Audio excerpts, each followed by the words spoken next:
예, 안녕하세요. 안녕하십니까. 예.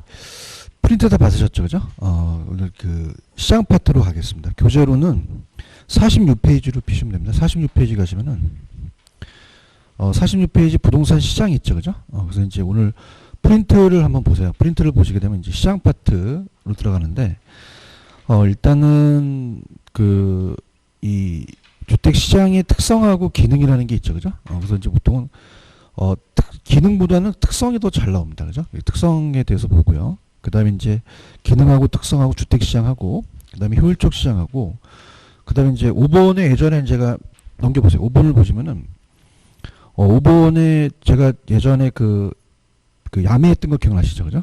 그거. 따라서 정보의 가치. 왜 차 안에서 할인한다는 거 아시죠? 그죠? 그거 이제 갈 거고, 그 다음에 10번 같은 것도 이제 계산 문제를 빨리 푸는 네일리의 소매인력 법칙도 빨리 푸는 방법이 있거든요. 그죠? 있고요. 그 다음에 이제 마지막에 이제 그 계산 문제가 11번을 한번 보세요. 11번을 보시면은 여기 입지 개수입니다. 무슨 개수다? 입지 개수. 입지 개수가 원래 이제 입지 파트인데 원래 여기 저자분은 이제 개발 파트에 넣어놨거든요. 그죠? 그래서 입지 파트를 좀 빨리 풀 수 있는 방법. 또 뭔가 또 원하시잖아요. 그죠? 그래서 이제 계산기를 한 번에 이제 푸는 방법으로 이제 입지 개수를 한번 마지막 다뤄보도록 할게요. 자, 그러면 들어갈게요. 일단 이론을 가야 되니까 46페이지로 한번 가보세요. 46페이지 가시면은 부동산 시장의 특성이라는 게 있죠.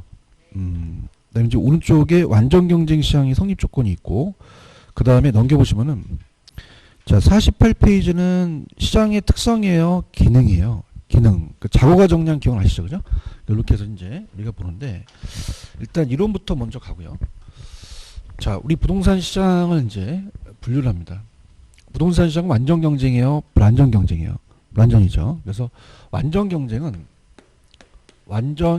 시장은 이론상이에요. 자, 그래서 이론상이기 때문에 기준을 놓는 거죠. 근데 대부분 우리 시장도 완전하다, 다 불완전하다. 불완전하죠. 불완전합니다. 불완전 경쟁 시장이에요. 경쟁 시장이다. 자, 그럼 우리가 현실 시장이 다 그렇거든요. 완전한 불안정인데, 자, 우리가 네 가지 조건을 이제 다 만족을 못하죠. 그래서 틀린데, 자, 첫 번째는 이제 중요한 거는 그 안정 경쟁은 다수죠. 수요자와 공급자가 많은데, 부동산은 자, 저가입니까? 고가입니까? 고가. 그럼 유효소가 많아요? 제한돼 있어요. 제한돼 있죠. 그러면 다수예요? 소수예요? 소수. 수요자와 공급자가 나타나기 때문에 어때요? 시장이 유효수가 많습니까? 제한돼 있습니까? 그러면 저소득층들이 시장 진입이 어렵게 하죠. 그죠? 그래서 이제 시장이 진입해요. 자, 완전 경쟁 시장은 이제 동질성을 갖고 있죠. 다 똑같은데 우린 동질하다, 비동질성이다. 비동질성을 갖고 있고요. 그 다음에 완전 경쟁은 어떻게 됩니까? 아까도 말씀드렸지만 다수가 시장에 진출입이 용이하죠. 시장에 지니까 태거가 자유롭습니다.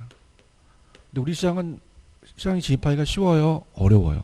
어렵고, 가장 이제 또 마지막이 완전 경쟁은 완전한 정보를 갖고 있는데 우리는 완전해요, 정보가 불완전해요. 불완전하죠. 정보 비용이 또 수반되고 또 초과인이 발생할 수도 있죠, 그죠?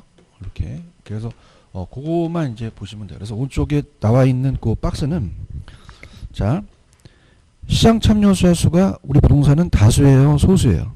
소수고, 상품이 동질해요, 비동질해요? 시장 진입 장벽이 우리가 굉장히 많죠? 진입하기가 어렵고, 완전한 정보예요, 우리는 불완전한 정보예요.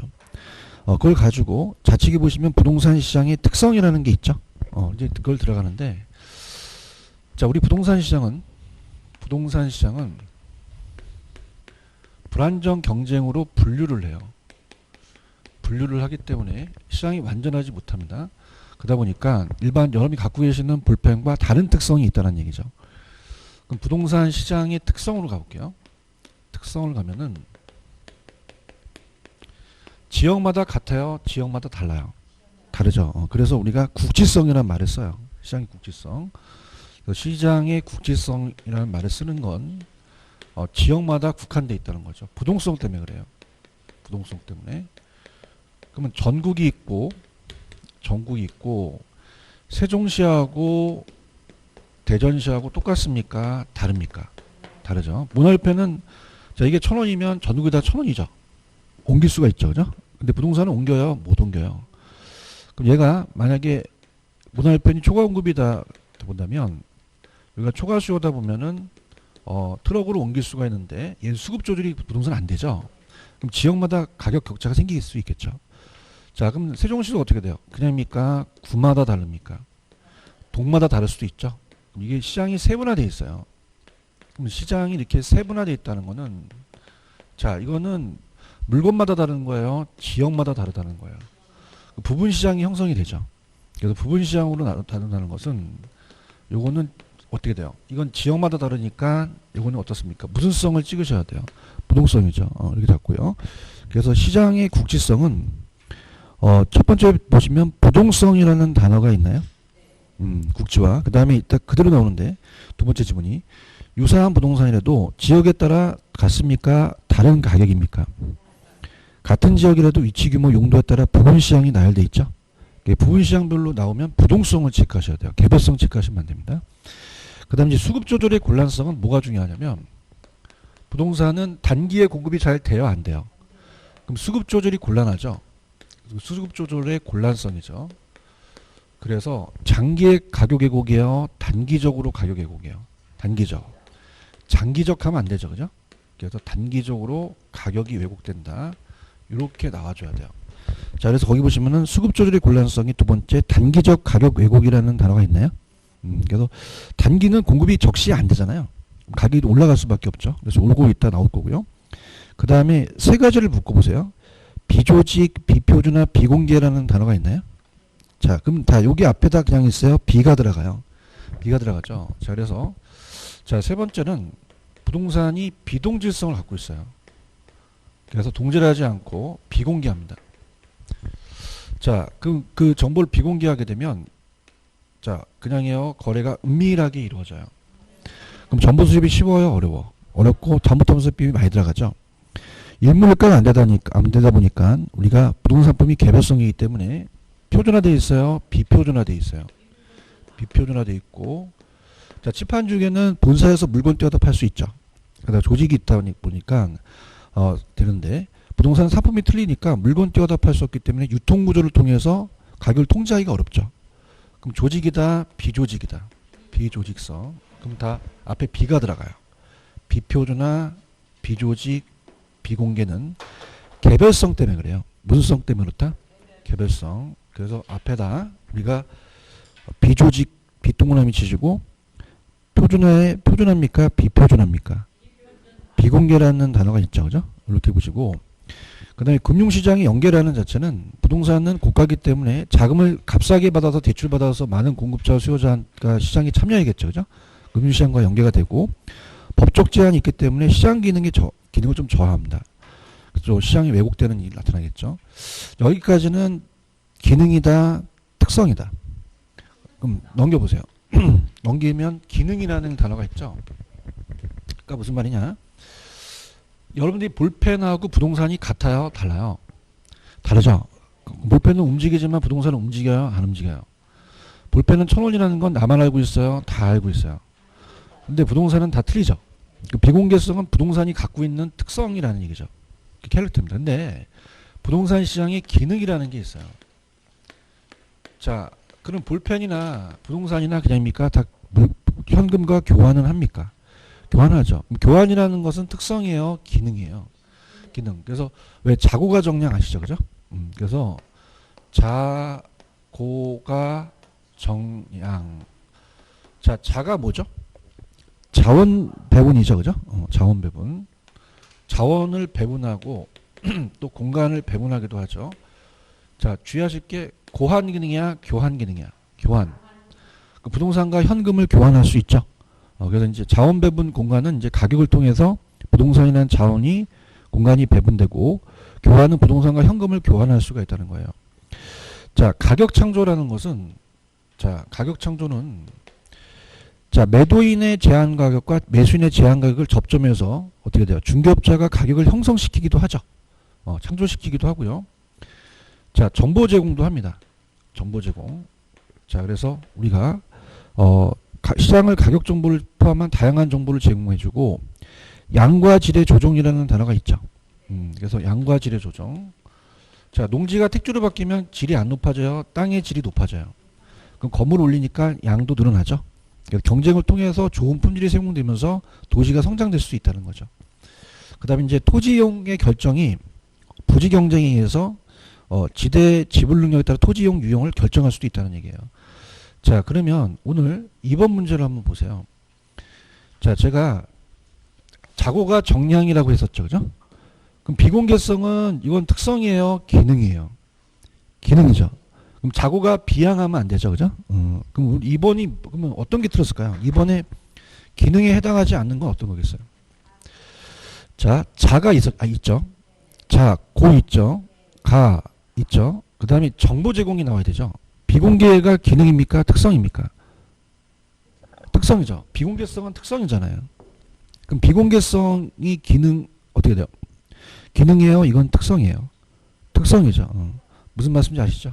아니, 자고가 비양하면 안 되잖아. 정량해야 되잖아. 그죠? 그 비공개는 특성이에요. 기능이 아니에요. 그죠?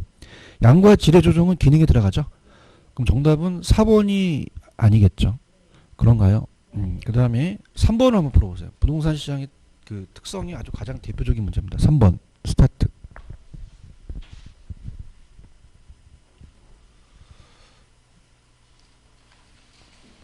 이 프린트 하나 남는데 하나 남는데 출력한다 그러는가요? 예? 아, 쉬는 시간에? 가져가세요. 예. 아니 두 분이서 한번 예. 쉬는 시간에 좀 뽑아달라고 하세요. 네.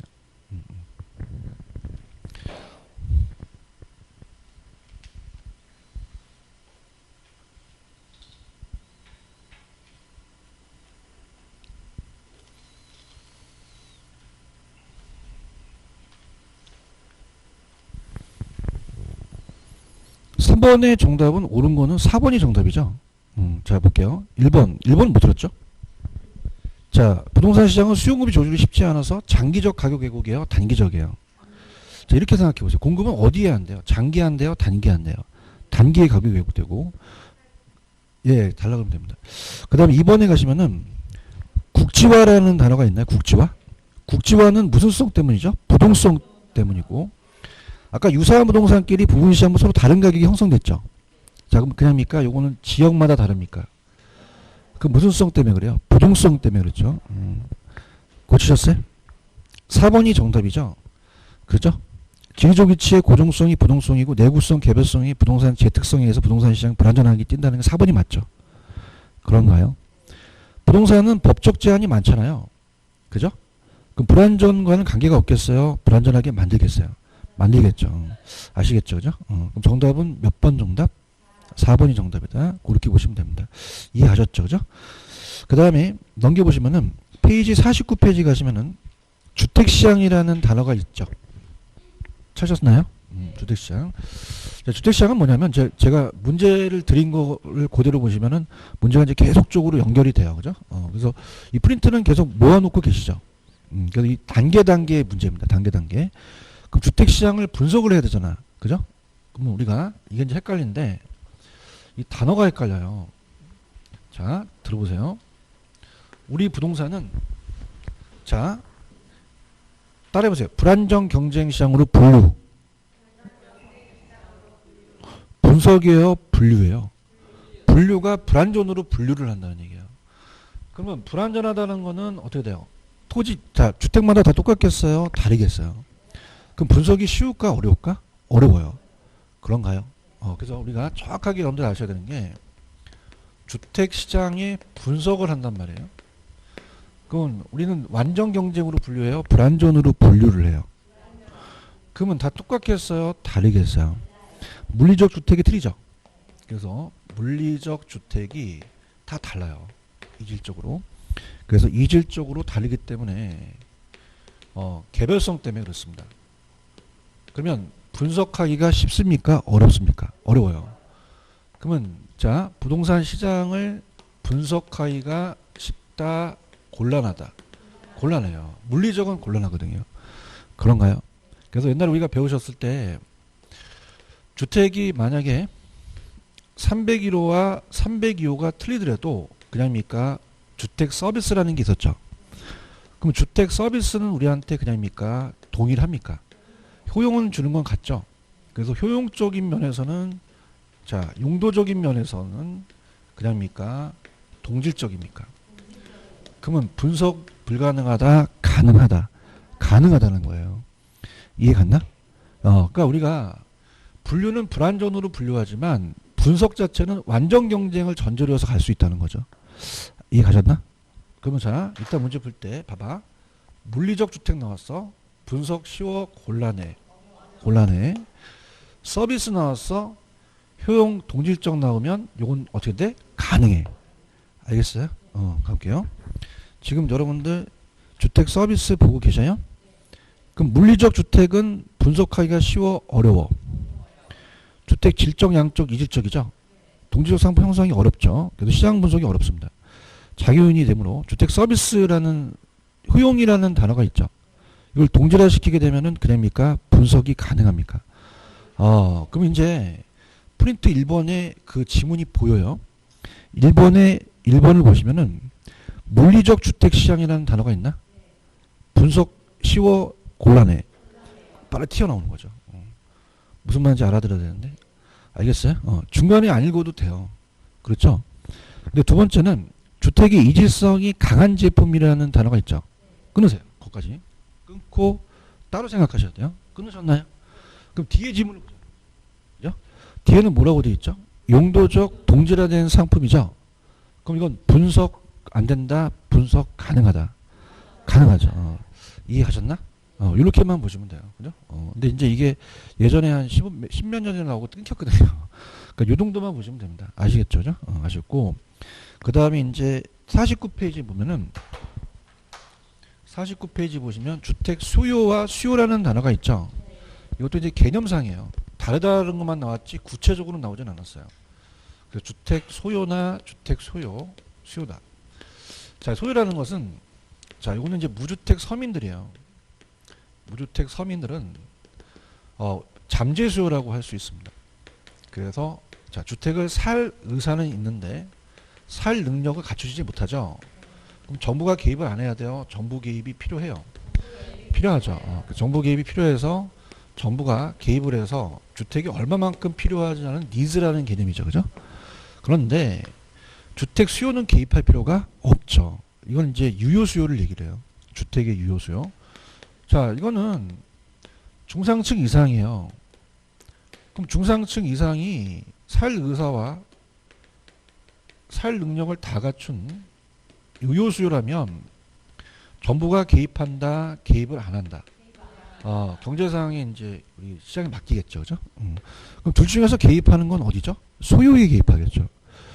그럼 이거는 구매력이 없는 무주택 서민한테 생존수단으로 주택에 대한 최소한의 필요량이 얼마만큼 되는지 정책상 개념에 개입을 해야 되죠. 우선 공급을 해야죠. 그래서 저소득층의 대상으로 한다는 거는 공공임대주택 같은 걸 얘기를 할 수 있어요. 보금자리 주택이나. 근데 수요는 어떻게 돼요? 구매력이 있는 수요자들의 주택에 대한 구매 욕구죠. 주택시장 정책의 경제적 어떤 시장 활동상의 개념이기 때문에 시장 경제 원리가 준중한 거지 정부가 중상층 계산한테 개입할 필요는 없는 거죠. 이게 민간의 신규 아파트 분양 같은 거예요. 그럼 정부가 개입할 필요가 없죠. 아시겠죠? 그죠?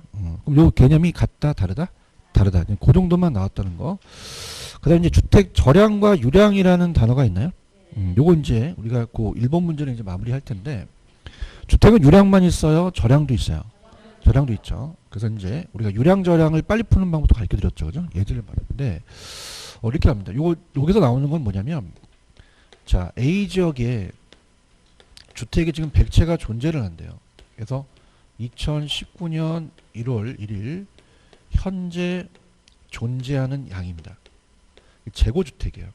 재고주택. 자, 그러면 현재 존재라는 거는 그냥입니까? 기존 주택입니까? 그러면 절량이죠. 그럼 일정 기간이에요? 일정 시점이에요? 시점. 그럼 유량이다, 절량이다? 절량. 그럼 주택 절량의 공급량이 되겠죠? 자, 근데 주택이 다 이 차 있을까요? 그 안에 공가가 될 수도 있을까요? 그럼 10채가 공가면 90채가 사람이 살고 있죠. 보유하는 게 주택 저량이 수요량이 된다는 얘기예요. 자, 그러면 그 지역이 150채로 늘어날 수 있잖아요. 그죠? 2019년 12월 31일 날 보면. 자, 이건 딱 1년 동안. 그럼 1년 동안이라는 거는 시점입니까? 이건 기간입니까? 기간. 신규가 들어왔죠. 신규에 50채가 들어왔어요. 자, 그럼 요거는 1년 동안이니까 주택 저량이에요? 주택 유량이에요? 유량이 되는 거죠. 자, 그럼 유량 공급량이 50채지만 다 분양이 됩니까? 미분양이 될 수도 있습니까? 그러면 10채가 미분양이면 40채만 사람이 보유하는 양이 되겠죠. 그런가요?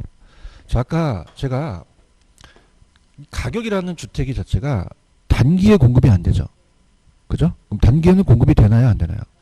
그럼 수요만 증가할 수밖에 없잖아요. 그럼 단기양은 저량이라는 얘기죠. 신규가 못 늘어나니까. 그런가요? 장기는 신규가 들어오죠. 그러면 장기양은 무슨 양이다? 유량이라는 거죠. 그런가요? 유량뿐이 아니라 저량도 분석을 해야 된다는 얘기예요. 그렇죠? 그래서 우리가 거기에 이제 정의가 나왔었는데 주택의 유량이라는 거는 일정 시점입니까? 일정 기간입니까? 기간. 주택 저량은 일정 시점이죠. 일정 시점 이렇게 합니다. 자, 그래서 우리가 공급량 수요량을 봅니다.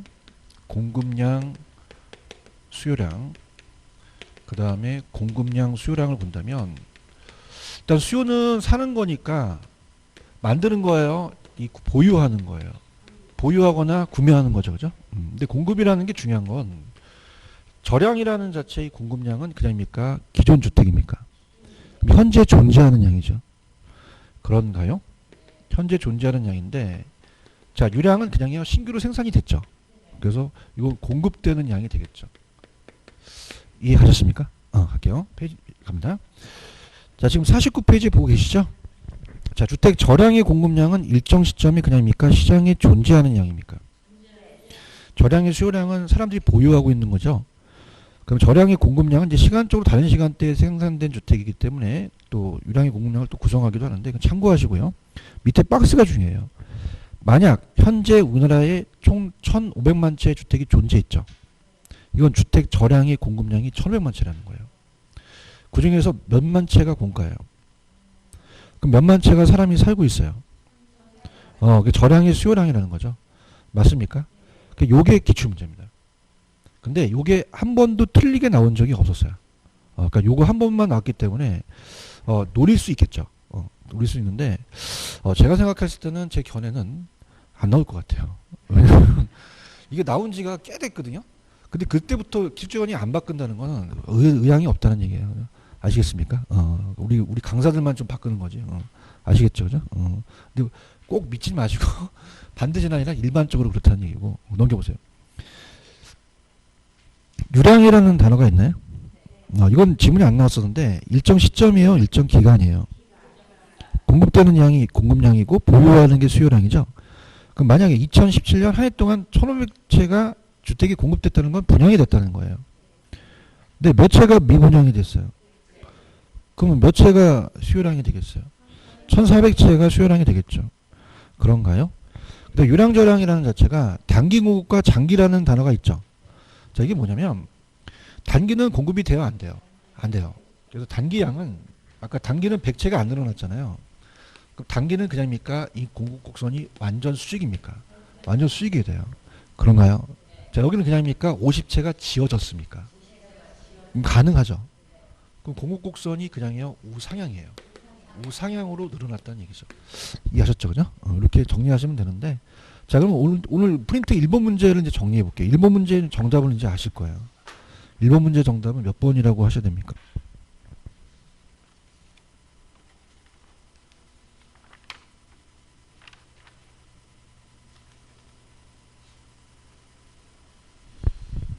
(5번으로) 굳혔죠. 자, 3번은 당연히 지역적 경향이 강하기 때문에 지역수에 의존하기 때문에 적정가격 도출이 용이합니까? 지역마다 다릅니까? 자, 4번 단기는 유량이에요, 저량이에요? 저량. 장기는요? 유량이 되겠죠. 3번이 틀렸네요. 5번이 맞죠? 주택시장이 유량 개념뿐만 아니라 저량 개념을 파악하는 것은 주택공급이 단기적으로 제한되어 있기 때문이죠. 5번이 정답인가요? 이렇게 보시면 되고, 자, 그 다음에 이제 50페이지로 갑니다. 자, 50페이지로 가시면은 주택의 여가과정이라는 단어가 있죠. 무슨 여가가 있어요? 상향여가와 하향여가 있죠. 그래서 이제 요걸 보고 그 다음에 이제 주거분리까지 보면 되는데요. 자, 다 본 다음에 이제 제 문제를 풀어보겠습니다. 들어가겠습니다. 주택시장의 여가과정이에요. 주택시장의 여가과정. 자, 우리가 순환과정이라고도 하죠. 자, 그래서 주택은 이제 고가주택과 저가주택이 있습니다. 자, 고가주택은 이제 반짝반짝 별이 빛나서 쇠주택이에요. 신축입니다. 그러니까 고가주택이라고 하고, 상위계층이라고 하죠. 상위계층. 근데 주택은 그냥요, 노후화가 돼요. 그럼 나중에 재개발, 재건축을 해야겠죠. 그죠? 그래서 많이 금이 갔습니다. 금이 많이 갔어요. 자, 그래서 이렇게, 요거를 이제 저가주택이라고 하고, 자, 이걸 하위계층이라고 하죠. 자, 그럼 이렇게 내려가는 거를 하향여가라고 하는데, 자, 왜 그러냐면은, 자, 하향여가라는 거는 기존에 가지고 있는 이 신규 아파트가, 자, 고가가 저가로 되게 되면은 왜 우리 재건축 같은데 분담금이라는 얘기 들어보셨잖아요. 개량 비용이 들어갈 거 아니에요. 그럼 개량 비용이 너무 많이 들어가면 개량을 하시겠어요? 안 하시겠어요? 안 하죠. 떠납니다. 그죠? 그럼 얘가 얘한테 팔아버려요. 무슨 여가다? 하향여가가 되는 거죠. 무슨 계층이 무슨 계층으로? 상위 계층이 하위 계층으로 내려가는 거죠. 맞나요? 근데 이 지역의 소득이 증가해서 또 어떻습니까? 또 이 지역 자체가 신규 아파트를 또 재건축, 재개발할 수도 있죠. 그다음에 업그레이드. 업이 올라가는 거잖아요. 그럼 이거는 이가 재개발, 재건축 수선돼서 무슨 여가다? 상향여가라는 거죠. 자, 항상 그냥요, 순환을 해요. 순환하죠. 이 두 가지를 이제 물어볼 수 있다는 얘기예요. 그래서 주택의 여가과정은 밑줄만 첫 번째 보시면 주택의 질과 주택에 거주하는 가구의 소득이 번함에 따라 발생하는 겁니다. 자, 그러면 상향여가는 어떤 계층이 어떤 계층으로? 하위 계층이 상위 계층으로 수선되거나 재개발돼서 소득이 증가하죠. 그렇죠? 그럼 저가주택 안 찾겠죠. 수요 감소하고요. 그 다음에 뭐 3번에 저소득 주거지역의 주택보수를 통한 가치상승보다 보수비용보다 크다면 상향여가 발생하겠죠. 하향여가는 어떤 계층이 어떤 계층으로? 상위 계층이 하위 계층으로 가겠죠. 그렇죠? 그 다음에 2번하고 3번이 기출이에요. 자, 하향이 됐다는 거는 그만큼 원하는 사람한테 배분이 됐죠. 그럼 부정적이에요? 긍정적이에요? 그 다음에 상향이 되면 주거의 질을 또 개선시킬 수 있잖아요. 공가라는 얘기 들어보셨죠? 공가가 집이 비어있는 것이 여가과정의 중요한 구성 요소이기도 합니다. 왜냐하면 집이 비어있어야지 이사가기가 쉽잖아요. 그죠? 그 다음에 오른쪽 주거분리라는 단어가 있나요? 요거 이제 들어갑니다. 주거분리요. 그래서 이제 하나 빠진 게, 만약에 이제 얘가 저소득이다 보니까 정부가 불량주택에 대한 거를 이제 보조금이나 실질소득을 높여주죠. 그럼 저가주택 수요가 감소하겠어요? 저가주택 수요가 증가하겠어요? 그래야지만 하향여가 발생하겠죠. 그죠? 그 다음에 주거분리라는 겁니다. 주거분리. 자, 주거분리는 이제 경계지역에 의해서 고소득층 주거지역과 저소득층 지역이 나눠지는 거예요. 주거지역과 저소득층 지역이 나눠지는 것이다. 이게 주거분리입니다. 그래서 요즘 이제 새 아파트와 한 아파트에 대한 차이가 심하기 때문에 도시 전체에서만 발생돼요. 인근 지역에서 발생해요. 인근 지역. 그래서 도시 전체만 아니라 인근 지역에도 발생한다. 이렇게 보십니다. 자, 그러면은 요게 이제 주의하실 게, 자, 이거는 어떻습니까? 지금 고와 저를 나눈 것이지 어떻게 소득 계층에 대한 주거 지역이지 주거와 상업을 나눈 게 아니죠. 용도별이에요. 소득 계층별이에요. 계층별 나눴다. 이렇게 잡으시고요. 자, 그러면서 이제 천천히 한번 가볼게요. 어떤 게 이제 시험 문제냐면, 들어보시면,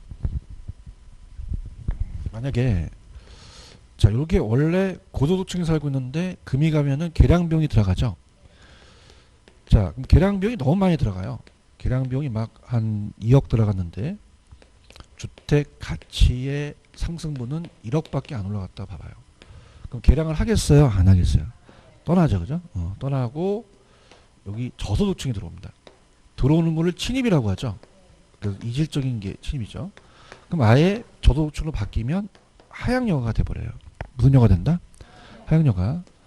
그러면 자 주택을 안 고치다 보니까 주변 환경이 안 좋아지죠. 그럼 쓰레기 매립장 같은 게 들어지겠죠. 그럼 정해복합니까? 부해복합니까? 부해복합가 발생하겠죠. 그죠? 그다음에 여기 반대죠. 반대여서 자 이렇게 저소득층이 있어요. 자 금이 갔습니다. 계량 비용이 들어가죠. 그럼 계량 비용이 적게 들어갑니다. 계량 비용이 뭐 한 1억 들어갔는데 주택 가치 상승분은 3억이 올라갔어요. 계량하시겠죠. 얘는 떠나겠죠. 누가 들어오죠? 고소득층이 들어옵니다. 들어와서 고소득층으로 바뀌는 건 무슨 여가? 상향여가 되는 거죠. 상향여가. 자, 그래서 이런 거를 제가 말씀드렸어요. 자, 이 이질적이니까 들어있는 게 중요해요? 들어가는 게 중요해요? 그러면 저소득층이 들어가면 무슨 여가가 되겠어요? 하향여가. 가격이 떨어지겠죠. 고소득층이 들어가면 가격이 올라가겠죠. 그죠? 새 아파트로 바뀌니까 공원이 들어서겠죠. 부해복합니까? 정해복합니까? 정해복하고. 그래서 항상 이제 짝꿍들이 이제 옆에 있으면은 자, 점수가 안 나오는 사람한테는 옆에서 붙으면 돼요? 안 돼요? 안 돼요. 내 점수도 떨어져요. 그러면 그냥입니까? 내가 할인됩니까? 할인돼요. 근데 고소득층이 있어요. 뭐냐면 모의고사인데 막 3, 4월 달이 됐는데 막 평균이 7, 80점 돼요. 그죠? 그 재수생이에요. 그럼 가만히 있어야 돼? 들러붙어야 돼요. 그러면 어떻게 돼? 뭐 여러 가지 소스도 주죠. 그러면 할증이 되겠죠. 그죠? 할증. 택시가 12시 넘으면 할증 거래되죠. 그죠? 그럼 이건 할인이에요? 할증이에요? 그럼 얘는 고소득층과 가까이 있기 원하기 때문에 할증 거래를 원하겠죠. 그죠? 이 정도 보시면 됩니다. 아시겠죠? 마지막에 자, 요게 이제 불량주택이 돼버렸어요. 극히 열악됩니다. 주거 수준이. 그래서 불량주택이 돼버린 거는 이제 정부가 개입을 해야 되는데 자, 불량주택에 대한 문제가 발생하죠. 자, 그러면 생각해 보세요. 얘는 주택에 대한 문제일까요? 저소득 때문에 그럴까요? 저소득이죠. 그런가요? 그럼 이거는 얘는 소득이 적기 때문에 고가주택을 원해요? 저가주택을 원해요? 원하는 사람한테 배분됐죠. 그럼 시장이 실패다? 시장 실패는 아니다. 아니에요. 원인은 시장의 실패다? 아니다. 아닙니다. 그럼 어떻게 돼요? 원하는 사람한테 배분됐죠? 그래서 나중에 이제 제 해설해 보시면 그걸 유식하게 효율적인 자원 배분의 과정이라 그래요. 잘 배분이 된 거죠. 자, 그러면은 원인은 그냥요 저소득 때문에 그래요. 그러면 대책을 만들어야 되겠죠. 자, 대책은 철거하면 됩니까? 안 됩니까? 안 되고 실질 소득을 높여줘야죠. 그렇죠, 그죠? 그래서 가볼게요. 자, 지금 주거분리라는 단어가 있죠. 개념에 고소득층 주거지역과 저소득층 주거지 분리된 현상이고 도시 전체 및 근린 지역에도 발생하고요. 자, 정해복과 외부복과 발생해서 가치 상승이 더 크면 그냥요 정해복가요. 계량 비용이 크면은 부해복가가 발생되겠죠. 자, 그 다음에 이제 이로 인해서 고급은 계속 고급으로, 저급은 계속 저급으로 남겠죠. 자, 4번이 그대로 이제 기준이 나왔었는데 정해복가는 긍정적이죠. 우리한테 편익을 추구하죠. 부해복가는 그냥입니까? 피해입니까? 피하려는 동기가 비롯되겠죠. 그런가요? 그 다음에 이제 밑에 1번에 보시면은 자, 박스 밑에 저소득층 가구는 고소득층 주거지역에 가까이 위치하고 하므로 가능한 한 경계지역 왼쪽에 이동하려 한다. 그럼 고소득층 가구는 그 반대의 경우를 보이기 때문에 고소득층 주거지역과 인접한 저소득층 지역은 어떻게 될까요? 할증이 붙고요. 오히려 저소득층과 인접한 고소득층은 할인이 거래가 되겠죠. 여기 가시겠습니까? 다음에 침입이라는 건 뭐예요? 어떤 지역 기능에 다른 형태의 기능이 유입되면서 고소득층 주거과 저소득층 지역의 경계에 가까운 주택이 존재하는데 경계에 있는 국가주택에 낙후된 주거환경과 인접해 있는 주택의 유지비 관리비가 어렵게 된다. 그럼 관리비용이 많아지면 가치가 하락되죠. 그럼 넘겨보세요. 그럼 주택이 하향돼야 되니까 아까 들어가느냐에 따라서 달라지죠. 그럼 하향여가는 누가 들어가죠? 저가 들어가는 거죠. 그런가요? 이 과정을 이제 우리가 들어가는 걸 침입이라고 하고 그 과정이 반복되면서 점차 고가 저로 바뀌어갑니다. 그래서 어떤 지역의 토지용이 이질적인 요소가 침입돼서 다른 종류의 변화로 가는 것을 천이계승이라고 말씀드렸죠. 자, 불량주택은 원인이 자 소득 문제지 시장 실패다 시장 실패는 아니다. 자원이 효율적으로 배분됐죠. 과정입니다. 대체가 갑니다. 그럼 어떻게 됩니까? 자, 이건 주택이에요. 소득 문제예요. 철거해야 돼요. 실질 소득을 높여줘야 돼요. 이렇게 이해하셨습니까? 문제 한번 풀어볼게요. 들어갑니다. 6번 문제입니다.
6번의 정답은 2번이 정답입니다.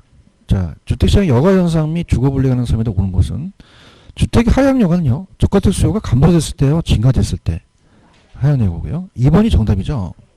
주거분리는 주택 소비자가 정해복가는 편익을 추구하죠.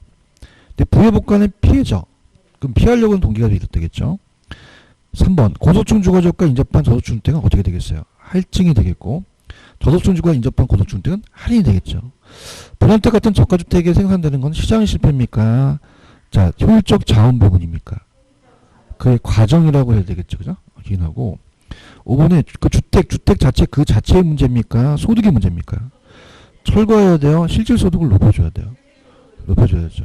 이거 이해하셨죠? 그죠? 그 다음 이제 넘겨볼게요. 페이지 52페이지로 가볼게요. 자, 52페이지 가시면 효율적 시장이라는 단어가 있나요? 이게 주식시장에서 나왔어요. 주식이 또 우리가 정보가 굉장히 민감하죠. 부동산 민감해요. 자, 여기 3년 있다가 전철이 뚫린대요. 그럼 3년 있다가 가치가 올라요? 지금 즉시 올라요. 그러면 정보가 즉시 반영되죠. 그래서 지체 없이 즉시 부동산 가치에 반영되는 시장을 효율적 시장이라고 얘기합니다. 그럼 정보라는 건 세 가지가 있어요. 세 가지가. 약성은 그냥요. 요건 과거까지예요. 과거. 중강성은 과거와 현재 공표된 거죠. 공표된 거고. 그 다음에 강성은 우리가 미래 정보까지 반영됐죠. 자, 과거의 데이터의 분석이 기술적이죠. 근데 과거나 현재를 보는 게 기본이기 때문에 기본 쪽은 이제 우리가 과거가 포함이 되는데, 자, 누구나 얻을 수 있는 이윤이 정상이윤이죠. 남들보다 더 얻는 이윤이 무슨 이윤이에요? 초과이윤이죠. 그래서 이 안에는 정상이윤만 얻고 그 다음에 이걸 넣으면 초과이윤도 얻을 수 있다. 자, 이렇게 본다면 약성률 쪽 시장은 과거까지만 반영됐죠. 약성. 그럼 약성으로 과거의 정보로 기술적 분석을 하더라도 그냥요 정상이윤만 얻어요. 초과는 얻을 수 없죠. 그런가요? 근데 현실에 이런 시장이 없기 때문에 아직까지 나온 적은 없었어요. 그런데 아직까지 나오지 않았지만 그냥입니까? 현재와 미래 정보는 공표되지가 않았죠. 현재 미래 정보 얻으면 초과이윤도 누릴 수도 있는 건데 아직까지 나오지 않았고요. 중강성이 나왔죠. 대부분 그냥입니까? 우리 부동산은 중강성입니까? 그럼 과거예요? 현재까지예요?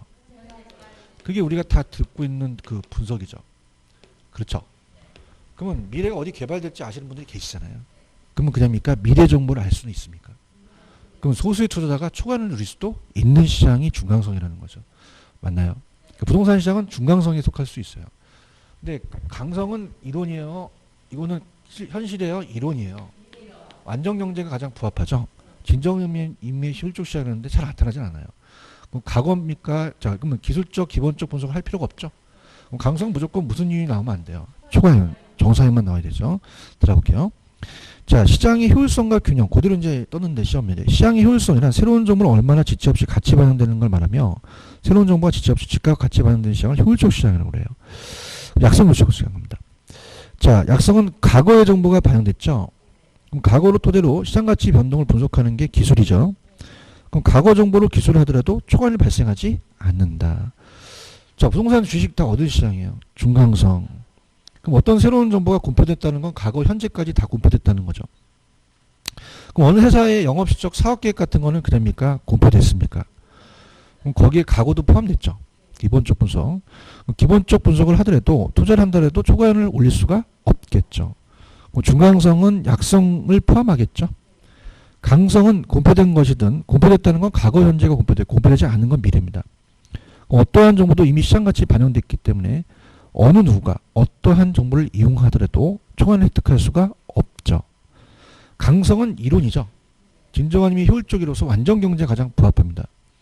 효율성에 대한 시장의 존재 형태의 효율성의 정도는 당연한 건 어떠한 형태의 효율적 시장이든 부동산 시장에 존재하는가는 나라마다 똑같아요, 달라. 효율성 정도가 다를 수도 있다라는 거죠. 그런가요? 그러면 이제 문제를 한번 풀어볼게요. 이게 이제 기출인데 거의 시험 문제는 4번 위주로 나옵니다. 4번. 4번을 넘지를 못해요.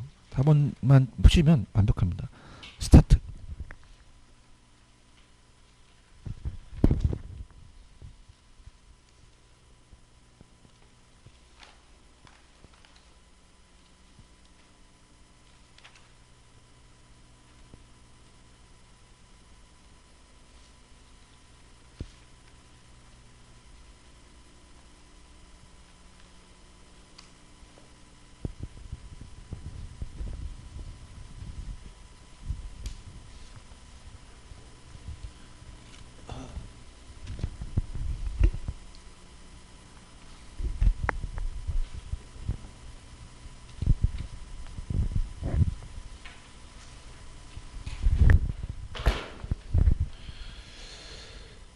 사 번은 1번이 정답이죠. 부동산 시장의 효율성이 하는 섬에 오는 것은 부동산 시장의 새로운 정보를 얼마나 지체 없이 가격에 반영하는 것을 시장의 효율성이라고 하고 정보가 지체 없이 가치에 반영되는 시장을 효율적 시장 맞습니다. 자, 팁을 드려볼게요. 강성은 초과에 나오면 돼야 안 돼요. 그럼 강성 무조건 초과를 얻기가 어렵습니다. 중간 안 읽어도 돼요. 자, 강성은 이미 모든 정보가 가격에 반영돼서 투자 분석을 잘하면 정상 이상의 초과를 얻기가 어렵다. 어떠한 형태의 효율적 시장이 부동산이 존재하는 건 나라마다 비슷합니까? 다릅니까? 효율성 다르고 과거의 정보를 가지고 투자 분석을 하는 기술적 분석을 하는데 약성은 기술적으로 한다고 초과를 얻기가 어렵다. 중강성도 새로운 정보가 공표된 거는 즉시 가격에 반영되죠. 공표된 자료를 토대로 투자 분석을 하더라도 초과를 얻기가 어렵다는 거죠. 아시겠죠? 이렇게 합니다. 조금만 쉬었다가 갈게요.